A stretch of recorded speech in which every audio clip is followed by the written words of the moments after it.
திமுகவை ஒழித்து கட்டுவேன். நான் ஒண்ணு சொல்றேன் மோடிக்கு, திமுகவை ஒழிப்பேன்னு சொன்னவன் பூரா ஒழிஞ்சு போட்டான். வரலாறை தெரிந்து கொள்ள வேண்டுமானால் மோடி புரிந்து கொள்ள வேண்டும். பண்டிதர் நேருவை விட நீ ஒன்னும் பெரிய தலைவர் கிடையாது. நேரு என்ன சொன்னார் தெரியுமா? திமுகவை பார்த்து, I will pack the DMK to whichever nation it wants என்று சொன்னார். அதனுடைய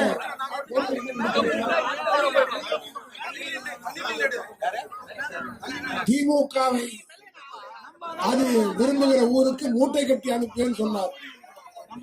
ஆனால் அந்த நேருனுடைய மகள் இந்திராவுக்கு ஆபத்து வந்த போது கை கொடுத்து காப்பாற்றிய கட்சியும் திமுக தான், எங்கள் தலைவர் கலைஞர் தான் என்பதை மறந்து விடக்கூடாது. ராஜாஜி சொன்னார், திமுகவை மூட்டை பிச்சு நசுக்குவதை போல் நசுக்குவேன். அந்த ராஜாஜி எங்க கூட்டத்தில் வந்து பேசினார். திமுக மேடையில கருப்பு சிவப்பு மேடையின் கீழே உட்கார்ந்து உதயசூரனுக்கு ராஜாஜியே கேட்க வைத்த கட்சி திமுக என்பதை மோடி மறந்து விடக்கூடாது.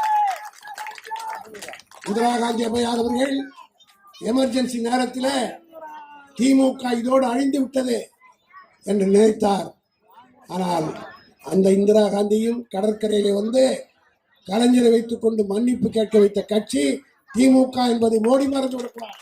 பாதகம் செய்பவரை கண்டால் நாம் பயங்கொள்ளலாகாது பாப்பா, மோதி மிதித்து விடு பாப்பா, அவர் முகத்தில் உமிழ்ந்து விடு பாப்பா.